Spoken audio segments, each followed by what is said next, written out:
welcome back to episode 5 of A Gentleman's Agreement. Huzzah! This episode is Myth and Legends.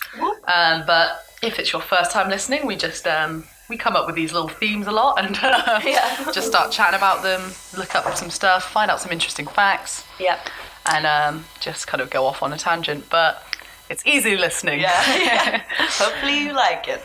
Yeah, so to Myth and Legends. So we thought for the first part it would be funny to kind of do a like would I lie to you kind of thing a bit, where it's like you get an original myth, or get 3, isn't it? So you get an actual myth and two fakes, or 2 actual myths and 1 fake, and then we've got to try and find out which one's which, because I haven't spoken to Ella about this at all. I want to see if I can. And so many myths out there are crazy. Like, mine are all Greek ones. Okay, I'm feeling like I'm going to get yours bang on. That's what I thought, because you know everything about Greek myths. You are a Greek myth. The legend. The man, the myth. Yeah, but I have studied Greek myths, so I feel like I've got a little edge here. You definitely do. Me and Sarah have 3 drinks in front of us, and we're like fingering each one, like, which one's fingering them? Yeah, so I've got a gin and tonic. Yeah, because this is the first time we've drunk on air. It's not going to do anything. No. But so I've got gin and tonic, a water that looks exactly the same, and then also a green tea. Because we don't want to get thirsty. No, we don't. Because the other drinks don't help with that. No. But I just keep like going to pick one up. Sarah keeps like cupping each one. Should I have a little sip? I'm going to go with the tea at first, because my hands are cold. I just had a sip of gin and tonic, and now I want a tea. Excellent. Yeah. So anyway, do you want to start, or do you want me to start? You start. Okay, so number 1. Yeah. So on a mountain there was a man called Tiresias. Oh, okay. And he came across Greek? Yes. Okay. And he came across 2 snakes having sex. Oh. And he hit them with a stick. Mm-hmm. And then the queen of the gods, Hera, was very displeased by this, so she punishes him by turning him into a woman. And then he's a woman for 7 years. And what a punishment! Yeah, I know. Oh heck! I remember when I got punished for being a woman. We all began as men. And he's a woman for 7 years. Oh. And then he has a marriage and has some children apparently, and then comes across sexing snakes again. Oh my god! And this is then he leaves them alone this time, so he's learned his lesson. Yeah. And he regains his masculinity. Oh wow! So that is number 1. That is a long-winded number 1. I've got like vague outlines. Oh, okay. No, right. But I like the depth. But okay, I've got another one. Okay. Okay, so it is Euripides. Myth of the Euripides. Euripides. Yeah. So I'm really bad at Greek pronunciations. I wouldn't have thought that. So he cheated in a competition for the hand of a noblewoman in marriage. And then Athena witnessed this, and she does not like cheaters. And so she banishes him to an island of piglets. Ooh. And, is he a piglet too? No. He's just like, it's an island just with piglets on. Oh, okay. It's like, I call it Piglet Island, but it's actually called Cadmus Island. But in a dream, Ino, who's like a little kind of minor goddess, tells him... Minor goddess. She's not like a proper one. Tells him if he swims and with one of the piglets and then couples with it, he will break his curse and he'll be able to go back to like civilization. Okay. But he spent 11 years on Piglet Island. I just think that's the cutest thing otherwise. Did he like enjoy it there? The sources do not say. He loved Piglet Island. No, well, I'm assuming it's the fact that he does actually couple with the piglet and swims with it to break the curse that he wanted to get away. Oh, right. That's true. Or maybe he just loved that piglet. Oh, he loved that piglet. And the third one was Zeus turns himself into a swan. And there's this really hot girl. Yeah. So she's immortal, and he's just like, oh, I'm gonna go with that. So he turns himself into a swan to seduce her. And then they have swan sex. Well, she's a human, but they sleep together. And then she gets pregnant with 2 sets of twins. So quadruplets. Yeah, but I don't know if it's separately or together. So they're okay. And then she has the twins, and one of them turns out to be a very famous person. Who? Helen of Troy. What?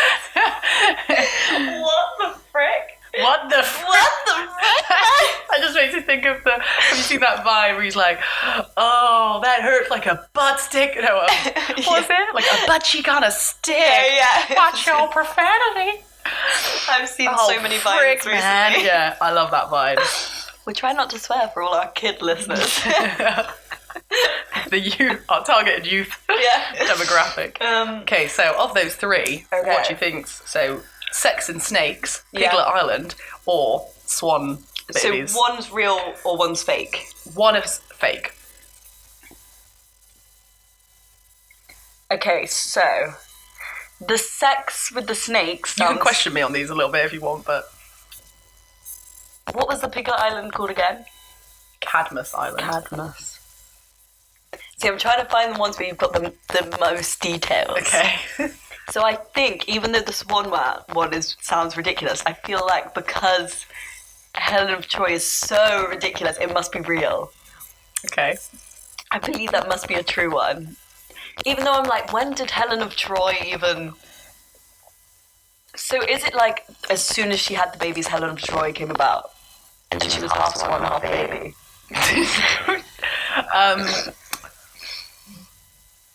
Okay, the timeline, I don't know, but like she was born. I don't know who the other people were, but I just... Okay, I'm going to say that's a true one.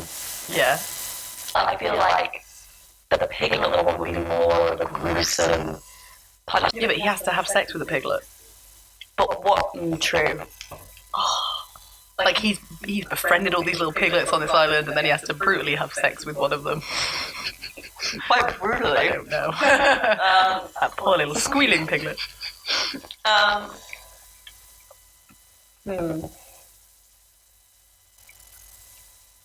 I still think the Piglet one's the false one. Okay. Do you want to know? Yeah. Okay, the Piglet one was the false one. I'm so annoyed. It's because I thought as well, because you came up with the island name, and I was like, that's a nice touch if it's... Okay, I did mix there a lot of different things of actual myths to try and make it sound legitimate. So no, I feel like Euripides is a famous Greek writer. Like he wrote a lot of the plays. And then there's a whole thing where there's like Oedipus and someone else. Oedipus and Helen of Troy's husband all have like this competition for her hand, and someone cheats, and it's kind of, and then that's how they all get dragged into the war, is because they make this oath that they all have to like protect her. And then there is this thing about the Ulyssean mysteries, where they have like it's like a festival where they would like parade around, and then they'd go like swimming with piglets, or like throw them in some like pit or something. It was good. And Cadmus is just like a guy from myth, like another name, someone's dad or something. It was you trying to convince me that it was. I know. I was like, don't try too hard. I was trying to seem like I didn't know the like. I don't know, like a swan. Damn it. Okay. So you've got 2 fake ones, haven't you, and 1 real? 2 fake and 1 real. Hit me. Okay, Dionysus, god of wine. Dionysus. Yes, Dionysus. Damn it! I'm preaching to the choir. Cut off the penises of the firstborn son of every family to impress Zeus's wife Hera by tainting others' bloodlines. That's the first one. Okay. The second one, Pan creates the pan flute out of a woman who rejected him. A nymph rejected Pan, so he transformed her into some reeds and crafted her into a flute so he could play her and have his way with her. Cool. 3.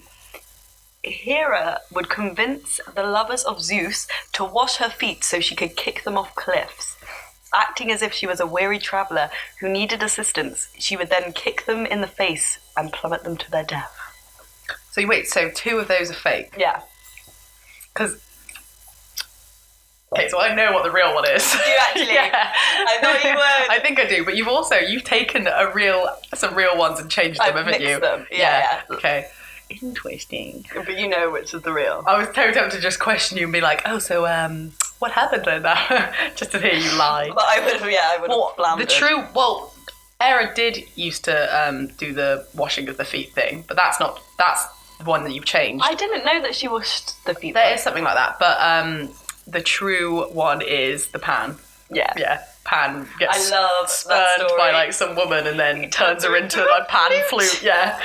And is the name pan flute, did it come from Pan making a flute? Yeah. So it's called pan flute because Pan made it. Yeah. Wow. Wow. These myths. You learn things. Yeah. But I like your that Dionysus one's good. Was that like originally something and you've changed it? Dionysus is the god of wine. And no, I just made the rest of it up. Because I was just like cut off the penises, something like that. That happens all the time, those kind of things, and I was like, oh, maybe this is one I haven't heard. That's what I thought would get you. Good faking them. Thank you. We both got them, but I feel like... Well, did you get them at home? Text us in. Yeah. To Caleb's number. Okay. Next thing. Oh, so yeah, I was going to research an ancient myth. Yeah. And Ella's going to research an urban myth. Yeah. I'm not even 100% sure what an urban myth is. Actually, before we start, I looked up, because I always get this wrong. Yeah. What is the difference between myth and legend? Oh, I don't know this. Do you know? Yeah, because I remember learning this in year 6, but I've forgotten it. So legend, which I always spell wrong, because it does have a D in it, I think. Yeah, it does. Yeah, no, 2 Ds. Yeah, well, at the it's end. Not leg end, is it? No. It's leg end. Yeah. No, it's ledge. End, yeah. Like here, Legend. Stories. They're stories about like real people who have lived. Like they're probably exaggerated, but they're like a story that's been passed down. So there's a bit of historical. So it's like someone that's definitely existed. I think King Arthur is a legend. Yeah. A myth is like it's a story that's been like kind of created ages ago to explain like practices, beliefs, or like natural phenomena. So it's like early people's kind of trying to like make sense of the world. That makes sense. So myths are like pretty much bullshit. Okay. Or are they? Or you can't say they're not. No. But do you want to start with your urban? Okay, yeah. So mine is an urban legend that originates in Arizona. Oh. And it was like a Native American myth that has been passed down. And the legend goes that whilst driving, or in the olden days whilst like walking or hiking through the desolate desert of Arizona at high speed at night, driving, and you hear a short burst of taps against your car window, it is by the hand of a skinwalker. Oh. Yes. Oh, golly. Oh. And is this only in that area? Yeah. Although actually I was researching it, and there's cases of this myth as well in New Mexico. But they are basically shape-shifting, mutilated, half-human kind of like dog things that want to rip off the flesh of your bones. So you don't want them knocking on your window. I don't, no. No, you don't. Certainly don't. It's so ingrained in Arizona culture that when a Navajo woman, I don't know what that means, so, was found murdered brutally in Flagstaff, I'm guessing in Arizona, the accused killer's defense in court was that the attack could have been a skinwalker. That was an actual... Did they get sentenced, do you know? I don't know. That'll be one to find out. Because if they got off on that, I'm going to use that all the time. Oh my god, yeah. All of my murder. Who ate the carrots? Wait, finally. It was the skinwalker. I should have just said cookies. I don't know why I went carrots. Because they kind of look like deers. Yeah. But this is then something I printed off, which is like an account of someone who said they've seen a skinwalker. And the title was, "It had a dog's body, but it's humans' hands and feet." So I just thought this adds like an extra layer to the myth, makes you feel like maybe it could be true. So I was spending a month with my cousins at my grandma's house. It was August and my cousins' ages ranged around 10 to 15, and I was the oldest, being 15. I was staying with a 10, 13 and 14-year-old. We stayed up telling stories often, but one night, a few weeks in, we decided to make a campfire out back. My grandma's house is in a rural suburb. The neighbours aren't too far when you're driving down the road to her house. But in the backyard, it's thick forest with man-made paths through it. Each house is on a hill, so only part of the basement was actually underground. This isn't important until later, though. Oh. So we're towards the east side of her yard, in a smallish patch of open land. You couldn't see the neighbouring yards from here, and there was probably 3/4 of a mile to each side of us that belonged to my grandma. It was maybe 11 at night, and we were playing Truth or Dare after telling scary stories. And my 14-year-old cousin dared me and the 13-year-old to go walk through the paths for 10 minutes or so. I'm sorry, I would never do that. No. I said yes right away, as I wasn't easily scared and rather level-headed, but my younger cousin was a bit more hesitant. We didn't bring a flashlight because we're dumb, because it wasn't pitch black yet, and we could see enough to not die. We were walking through the paths for about 5 minutes and could barely see the fire through the trees when we decided to turn. In the middle of the path was a large dog-like creature hunched over with its front hands an inch from the ground. What I remember most was how its eyes were so bright white. It was a humanoid dog shaped like a human with a human-like head but dog-like body and human hands and feet. It looked right at us, and I know I was paralysed with fear as it dashed away, the opposite way from us, towards a creek, and then ran through the yard. Eventually my cousin and I screamed bloody murder, and the other cousins and my grandma ran to us. I don't remember much here because I was really disorientated and couldn't think properly, but I did wake up in bed, so I assume that I was brought up to the house, or maybe it could be a dream. I actually got, like, goosebumpy. That's what I thought when I was reading it. I was like, whoa! But, like, obviously anyone can write anything on the internet and, like, make it up. Yeah, but I felt like it was true. Yeah. I don't like it. No, me neither. I look at these, like, I've done this before, I've watched videos on YouTube, and I'm just like, these weird, like, skinless things or whatever, and I just start, like, skinless, really scared.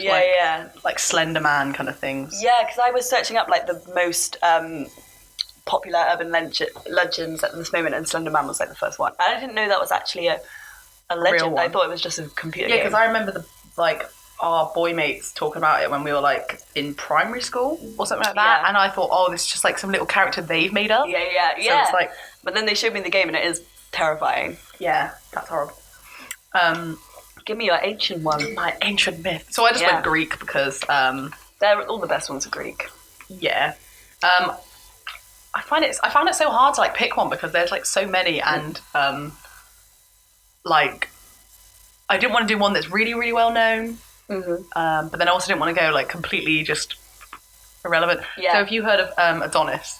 Yeah, I've heard. Yeah, so, like, it's one of those things where he's like a really beautiful guy. Yeah. And, like, that sometimes you hear, like, oh, do you see that actor? He was such an Adonis. Yeah. Like, that's where I've heard it from. I don't know anything about him. Yeah, so he was the god of beauty and desire. He was the son of, this is another thing, Greek kings and stuff like that. They all have too many E's and I's and A's in their name. But I'm going to say Theus. Theus, okay. Theias. But yeah. Theus sounds about right. Theus, king of Syria. And Myrrha, his daughter. So she fell in love with her dad. Oh, as you do. And, like, tricks him or, like, seduces him into having sex with her.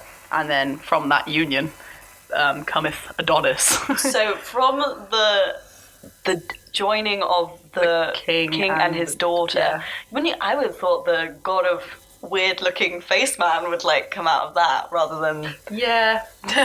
But I'm assuming the daughter was fit. The dad, though, like, finds out that he was tricked into having sex with his daughter, and he's just like, oh, I'm gonna hunt her down and I'm gonna get her. Yeah. And kill her. Fair enough. So she pleads with the gods to, like, try help her change form so she can hide from her dad. Okay. And then she gets changed into I think it's Myrrh tree. Yeah, because her name's Myrrha. She gets changed into a tree, and then while she's a tree, one of the gods, I think, has sex with her. I'm going to say Zeus because he has sex with everything and everyone in like all these different forms. Swan Zeus, goat Zeus. Oh my god. Yeah. So how do you have sex with a tree though? Does it go into that? You've never tried? I mean, I've tried, but I've always failed. I don't know. It's all ridiculous. So yeah, and then as a tree, she gives birth to Adonis, who is like hot, sexy, dicky. And Aphrodite falls in love with him. Again, creepy because it's like when he's a kid, I think. But it's like Twilight. Jacob falling in love with what's his name? Ethan Ryle. Oh, you mean Esmene. Esmene. Yeah. Renesmee. Renesmee. That stupid freaking name. It kind of sounds like that, but obviously the other part is not very similar. So just the paedophilic aspect. So she falls in love with him, but she appoints Persephone, who is like married to the god of the underworld. Mm-hmm. And she asks, "Oh, can you like look after him? You know, raise him for me till he's ready to go." Yeah. And then, but later she like refuses to give him back because now she's fallen in love with him, and she's like, "Oh, what is the mum? Oh, what the other Persephone? One? Okay, so like the guardian of Adonis." So she refuses to give him back. So then they start arguing, but then Zeus settles it by saying, okay, he'll spend a third of the year with Aphrodite, a third of the year with Persephone, and then the last third he can choose. And I think he chooses to spend that with Aphrodite. Okay. But then he eventually gets killed by a wild boar. How long has he been Adonis for? I don't know. Yeah. I don't know. But he is killed I think he dies quite young, by a wild boar who's sent by the goddess Artemis, who is jealous about his hunting skills because she's like the goddess of the hunt. Okay. But then also there's another kind of version where he's killed by the wild boar is sent by Ares, who's like Aphrodite's lover, and he's the god of war. I think that's more likely. Yeah. But yeah, it's a good one. Because I was thinking, because he's more famous for his like love hunting. His hunting of women. Yeah. The thing is, I think it's more like I don't think he means to seduce these women. Like it's always Zeus is like a real predator, but I feel like Adonis is just a young boy who just like looks really good, and everyone's like he's getting credit on. Yeah. But can't help it. Yeah. There's all this stuff about like he's quite a feminine character, I think. There's a lot of like sociological, like psychological stuff on this myth, but I can't remember it. I really like that because I like to hear about the origins of Adonis because I knew of him. Yeah, I think there's something where he like was obsessed with his reflection, but that might be someone else. Because to be fair, when you talked about it, I did think of what's that book with the portrait of Dorian Gray. Yeah, there's reference to Adonis in that. Is there? Yeah, because they call him like the young Adonis, and like it's got like homosexual undertones. I feel like a lot as does Dorian. Greek. Oh yeah, does, yeah. Those boys juicy. love dick. I thought you were going to be a lot more discreet than you. I'm planning on it. Yeah, I know. I can see in your face you were surprised it was. That came out. Yeah. That gin and tonic. But yeah. What was I going to say is, who makes these myths? Because in my mind, Greek, it's like one Shakespeare makes all the Greek myths. No, they're a lot of the time they've come from like very different like areas and very different periods, but they're written down a lot of the time by the same person because like writing didn't come around till like later. So it's kind of like word of mouth. So these myths are like passed down from like early people who were like trying to make sense of stuff, and so they make up these stories, and then they're passed down, and then when the tradition of like writing and poetry starts. Then they get written down, but then that's why there's like varied different. So I think a lot of stuff, early myths come from like Hesiod's Theogony, which is like a book or like a poem thing of like all these different stories about the gods and all that stuff. But there's other people who do versions, and that's why you get different things. You like, which is reliable. Yeah. But and they're like not lasting. They're like there's like segments of it. You don't get like the whole text. But so there's a lot that we could have lost. Through, we've lost like loads of stuff, I think. But like there's quite a lot of like, that's the thing. Greek has got like so much remembered because I think they really like preserved their myths. They wrote everything down a lot. Yeah. And then also they were copied a lot by the Romans. So like a lot of Greek stuff that we have is because the Romans kind of like mimicked it and then they like wrote it down, or they'd adapted it, like made iron versions of their like marble statues and stuff. Not really? Iron. What's it called? Bronze. But I was going to help you, but I was like, I have no idea. One of the metals, but yeah. So we were thinking, because like, we focus quite a lot on Greek, it would be cool to look at like myths from around the world. So I want to see, because we were just like, I'm just going to pick 3 countries and I'm going to like find some myths from that random country, and I wanted to kind of go away from the obvious ones. Yeah. What countries did you pick, by the way? Germany, Egypt and France. Ooh. What's yours? I was gonna do Egypt, but I thought you'd do Egypt, so I went did you? Norway, Iraq and Chile. I'm intrigued with yours. Yeah. But you can start with us off. Okay. So this one, I was looking at all these German ones and they have a lot of like mountain, like random monsters, and there was this one mountain man who was famous for wearing socks and sandals and like killed kids. And I like that one because of the socks and sandals, but then I found one which was about like a siren, you know, like Lorelei. Not Laura, she's called Lorelei, but it's like a beautiful young woman named Lorelei. She used to not be a siren. She was a woman who threw herself into the Rhine and drowned herself once her heart was broken. Or there's another theory that like she was already a mermaid who never had a human life, but I like the thing that she was a human before, and then was transformed into a siren whose sad, haunting singing lures soldiers to come crashing onto the rocks, like sailing soldiers. And there's a statue of her, the siren, up in Germany on the river. That's still there today, and it's really creepy. It's like a really big one. Yes, I like because I was looking at different countries before I found mine, and like loads of them have sirens. Yeah, that's the thing. Another one of mine has a siren, but I like that one. The other one because it's really creepy. Yeah, so like there's the Greek ones, and I think then I was looking at like some South American things, and they were like the sirens basically like they just blaming women. I know. I was like, why are you just saying like we're tempting all these people to go in? It's just men drowning. Yeah, it's like the Amazon as well has some. It's like that. It's just.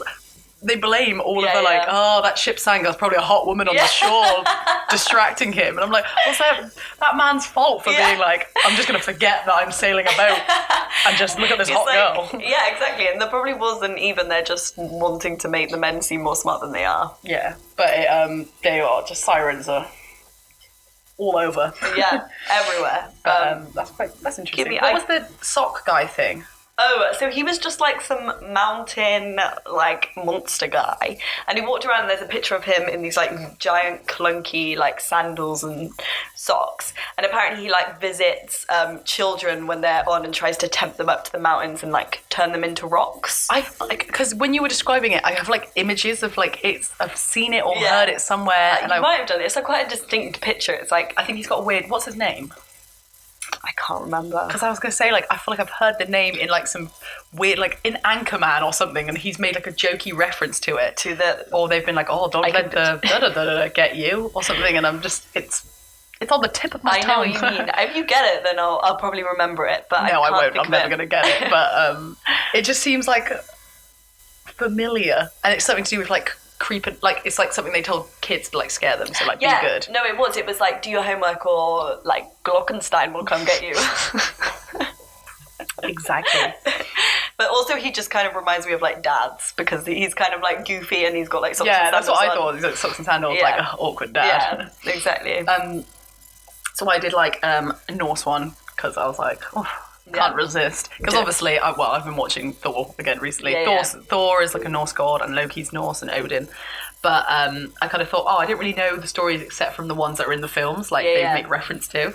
So I was like looking up, and my brother like mentioned one that he'd like he'd read or something like that. So I looked it up, and because it was quite funny. So like when the gods were like first establishing their like settlement, there was like an unnamed builder who like came along and he's like, I'm going to build a wall like around the city or the settlement in exchange for Freya, who's like one of their goddesses. Okay. And he's like, I'm going to like, I'll do it quickly. So they're like, okay, if you complete this within 3 seasons and you have no help from any men, like, or other people, like gods, then you can have her. Because they were like thinking, oh, no way is he going to get it done in 3 seasons.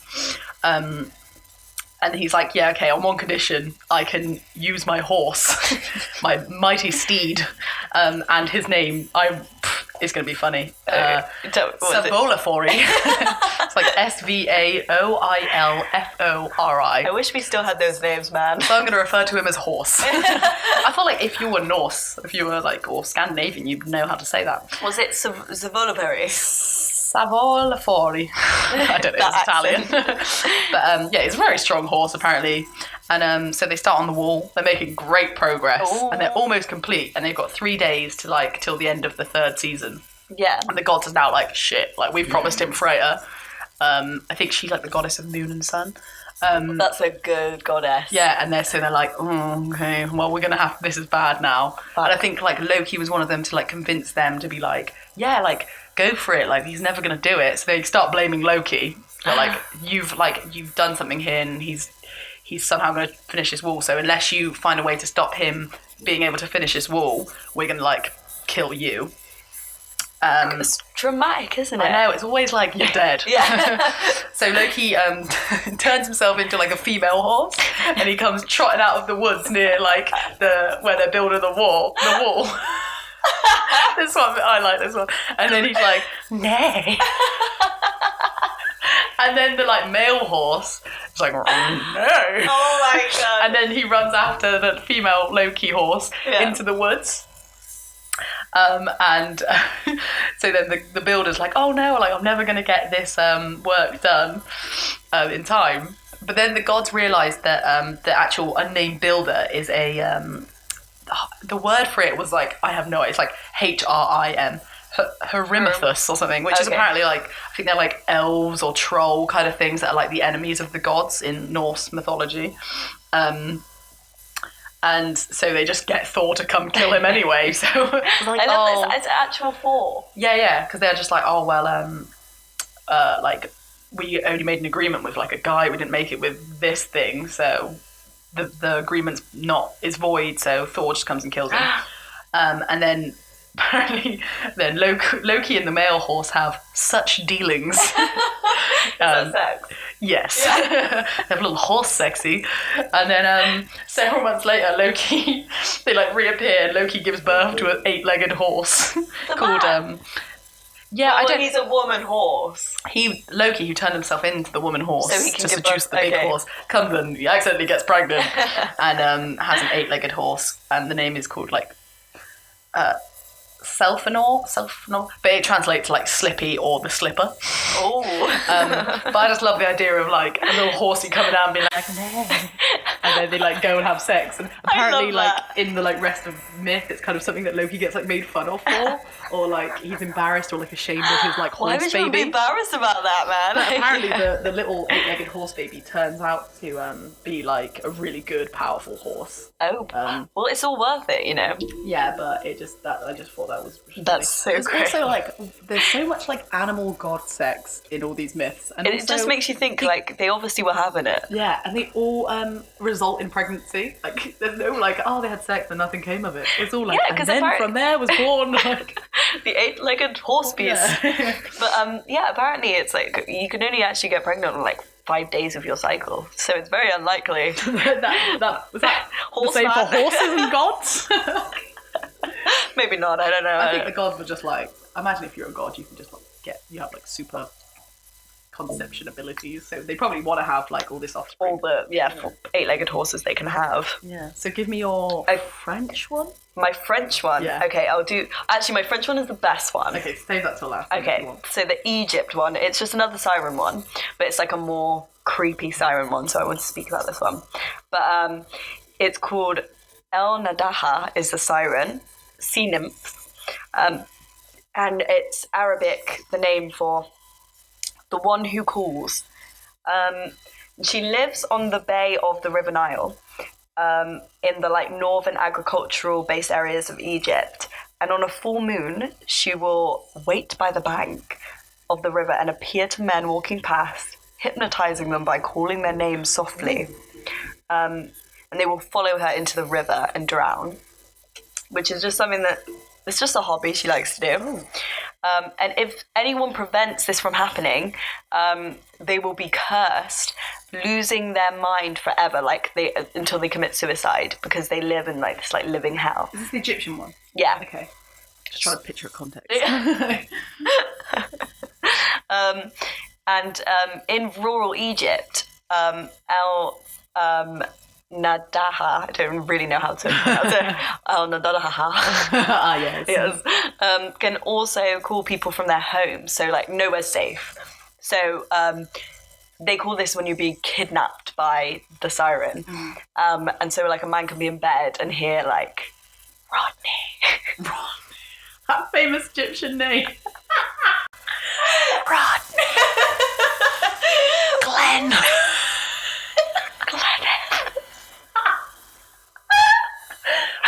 I don't want to try and make up an Egyptian name.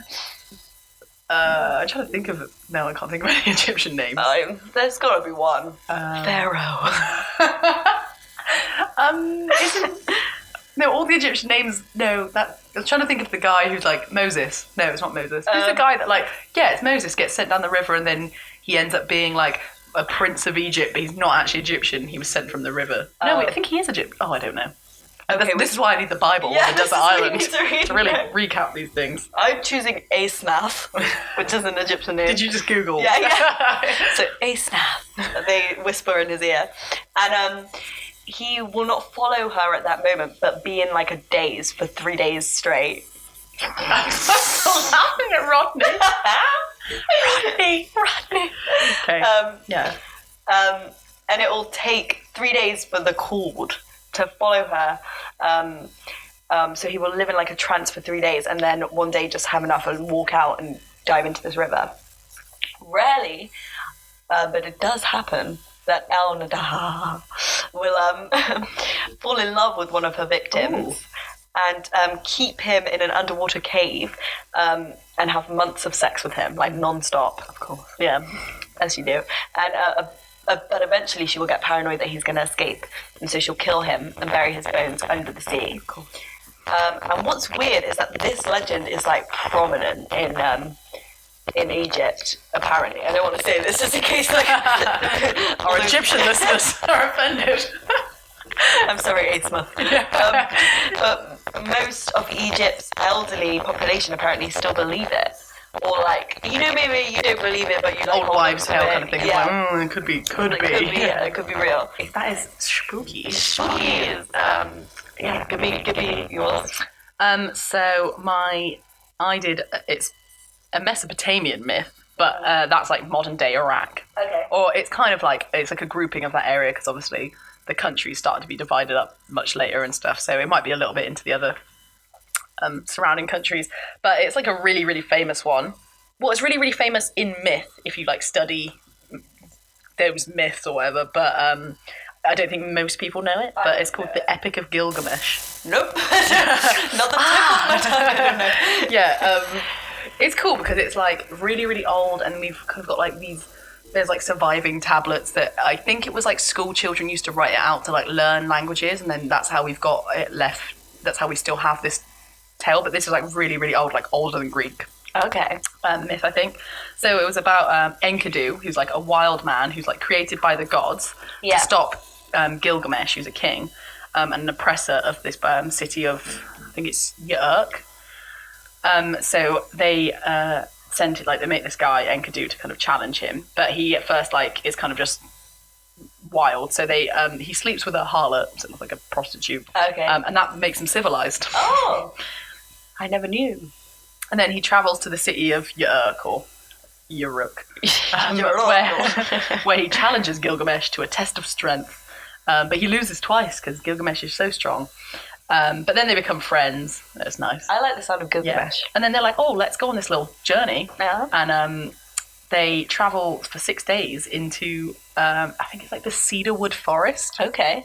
And apparently this is such a forest, or there's something to do with where this forest location is in real life that like helps them kind of find out where this myth was. But that's irrelevant. So they go to kill this this big monster, Humbaba. Oh, I just love Humbaba. I know, I love the name. Yeah. And then cut down the sacred cedar tree that like Humbaba's like guarding, I think, or is not letting anyone near. Humbaba.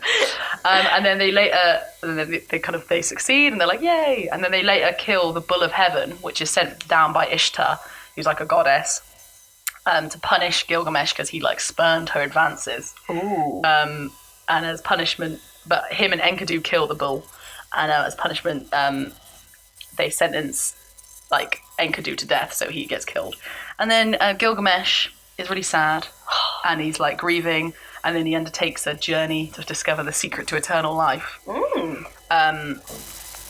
And he what's the name? I think he meets a guy. It's something where he like dives into the water and there's like some plant or something, but he ends up meeting this guy. I think his name's like Tufshnabastan or something like that. Like I had to memorize his name and be able to spell it at one point. I'm so impressed because I had to like do an exam on him. But because I was thinking you're not even reading your little notebook there. You were just going Nabatesh from your mind. I didn't write it down because I thought like, why would I say that? But I just want to. Yeah. It's a silly name. Well, I mean, I'm sure it's nice, but I'm sure it is. But it's nice. really hard to say.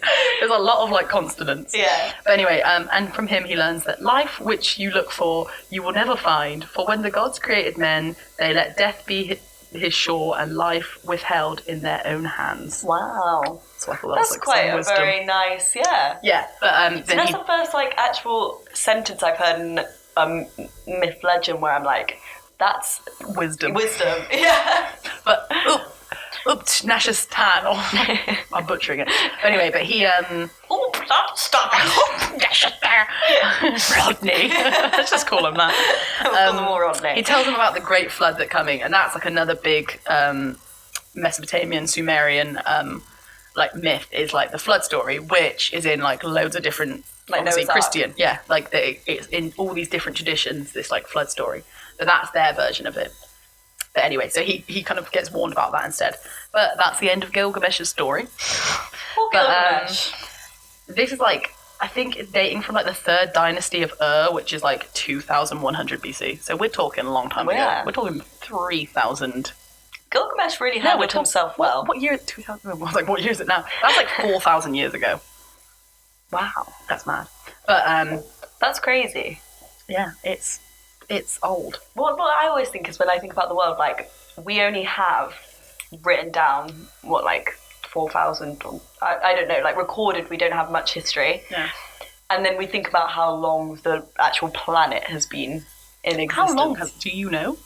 See, I watched this, like, program called, like, Someone and the Cosmos. Yeah. And he spoke about it. Oh, let me Google it, because he was saying, like, he put up a calendar of, like, from the Earth's existence, from like when the Earth was formed to now, and he said that if it was like condensed into a year's calendar, I know it's good, we are alive for like humans have existed for 2 minutes of that calendar. Yeah, and there's also a thing where like I remember watching a video and it was like Miley Cyrus is closer to the pyramids than the pyramids were to the dinosaurs by like a lot. Really? So like our Only generation. Miley. I don't know why it was. They just used it as an example. But it's like so us to like the pyramids, which are like very old, like I think like 2,000 years old. We're closer to that than the pyramids were to the dinosaurs. But in our heads, you think of like, oh, you just put history all in that. That they're all around time. the same time. Yeah. And then we're like miles ahead. Yeah. Wait, let me find this. Age of Earth. Why is it so hard to find? Age of Earth is approximately 4.54 plus minus 0.05 billion years. Why can't you say a bit more simply? No, I don't believe that. And then in brackets it says 4.554 times 10 to the power of 9 years plus minus 1%. No. That's what it says. I'm going to Google it because I think you've read this wrong. I have not. Age of the Earth, and that's like the first. You put that in a... Oh, that source. How old is the Earth? Space.com. That's what I'm going to look at. Okay, go on then. Okay, wait. Let's see. So meteorites and scientists, well, the meteorites haven't been calculating it, but For years, the meteorites have been they've been counting. on their calculators. Scientists have calculated that Earth is 4.54 billion years old, That's what it says, but plus minus like 1%. with an error range of 50 million years. With an error range of 50 million. So they why might they- be off by 50 million years. Okay, so that's what all those But so it's like equations 4 were. to 4.5 billion years old. I did not think it was in the billions. I literally thought it was like thousands. No, you didn't. No, wait. No, I didn't. Yes, I mean, I thought it was I thought it was probably because we hear billions a lot now because of the population is like 7.8 billion or something. I would have assumed it was billion. I would have thought, yeah, but I wouldn't think it'd be like that many billion. I know. That is so old. It's so old. I want to know how long humans We're have been we're on a vintage planet. Vintage. So vintage. I wonder how long it's going to last now. I wouldn't be surprised if it wasn't that long.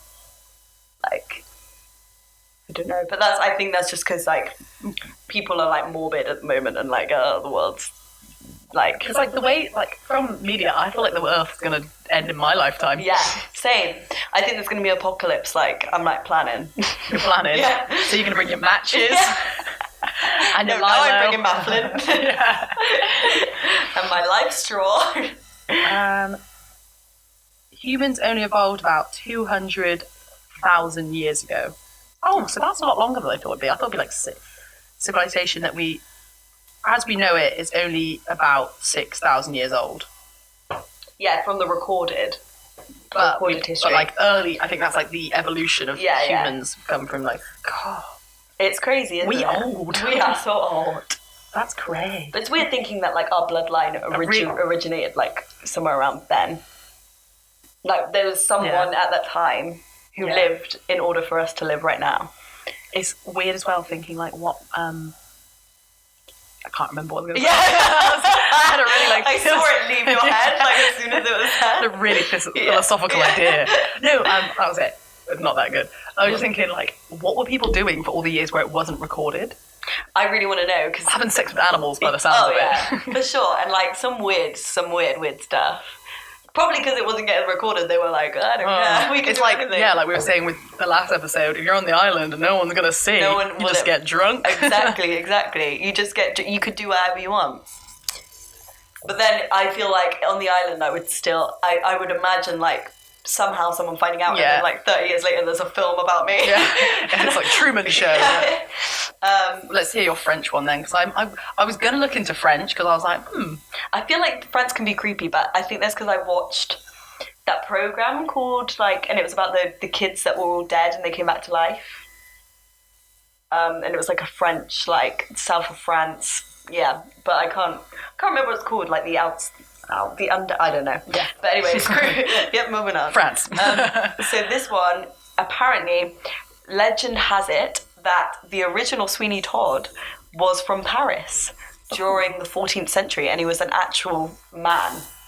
Or two men. So that's a legend, not a myth. A legend. Good, because I have no legends. No, I don't actually know if it's like proven. But it sounds more legendary. It sounds more legendary. That's our legend. This is our one legend. This was during the 14th century in, I don't know how to pronounce this, Mi de la City, Paris. Paris. People came from far and wide to eat these really tasty pies that were sold from a butcher who lived next to a barber shop. Yeah. They were so tasty due to a certain je ne sais quoi, or like a little taste that no one could like put their finger on. Yeah, literally, the human taste. Little human. And even King Charles was a fan, apparently. So this was between 1384 and 1387. A butcher and barber became in cahoots on this street who lived next to each other. And they shared a basement. And so this demon barber targeted mostly foreign students because he assumed like it would take longer for people to notice they were missing. Yeah. And I think Paris was quite big for having like people come all over the world to try and like learn French. he'd cut their throats after doing like a close shave and then send them down into the basement that he shared with the butcher, who would then turn them into pies. And it was all going smoothly, like no one... Spiffingly. No one had a suspicion. Until one of the men who came in wasn't a student. He had a wife and a dog. And his dog came with him to...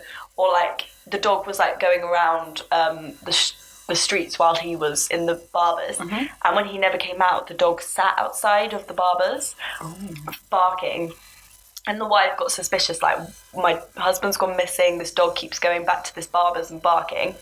So she went over there and she looked around and she said something seemed a bit off. So she phoned the police and they went downstairs and found guts and flesh and, like, bones, of all these victims. And for these terrible crimes, the butcher and barber were burnt alive with their shops. But a bronze statue of the dog was put there on the street up until the mid-19th century. Oh. Now it's all gone, but there is still, you can still visit the site. It's apparently at 20 Rue Chanolotadus. Many of you are near the area. Oh, that's great address there. And now it's a police department's motorcycle garage. And I saw, like, pictures of it. And it's, like, a creepy, like, stone... My eyes feel weird. And I'm just, like, twitching them. Twitching her eyes. So, the stone basement. And, it looks pretty creepy. Oh. I believe it.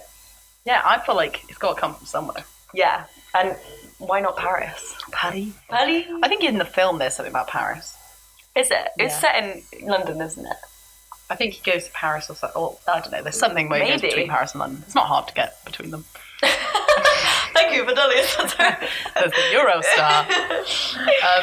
Right, my last one is chili. Oh.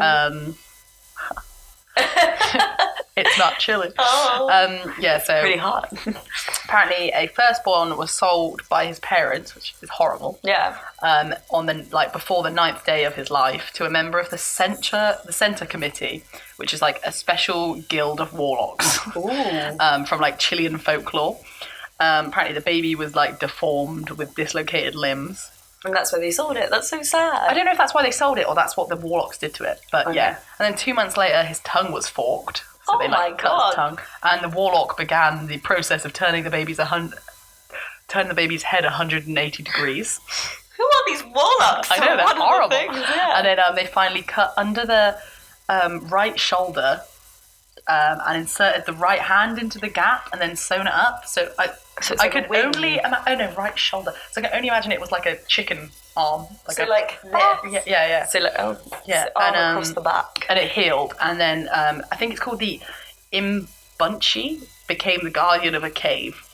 Okay. Yeah. And that's it. So and it's like some creepy... Yeah, with like a wart, like his head's the wrong way around, his arm's like in its back. Oh, and then, baby! I know. And then it's been used in popular culture a little bit, but I just thought that's creepy. I think that's like a thing maybe, it might have been to scare babies. Well, not babies, they don't really need to be scared. Oh, baby. Yeah. Oh, I'm going to call you. If you don't stop crying, I'm going to spin your head 180 degrees. But so it's apparently been in like a couple films has referenced it or something. But what was the name of it again? Imbunchi, like Imbunche. Imbunchi, yeah. But I just thought that was really mean. Yeah, that's a nasty one. I wanted to find like a South American one because I was I feel like we focus on Europe too much. I feel like we hear all of the like European like myths and legends, but it'd be good to get. Yeah, I like that one. You're welcome. It's like it kind of reminds me of like kind of the Hunchback of Notre Dame, like this poor deformed guy. I know. I was like, poor thing. Wow. A real downer to end on. Think of Loki and the horse baby. Well, hopefully hear from you next week on our next Hear From You, you'll hear from us. But, I mean, we're very lonely. Any ideas or anything like that? Because we're running low. Yeah. But yeah, that's it from us. Bye. Bye. Bye.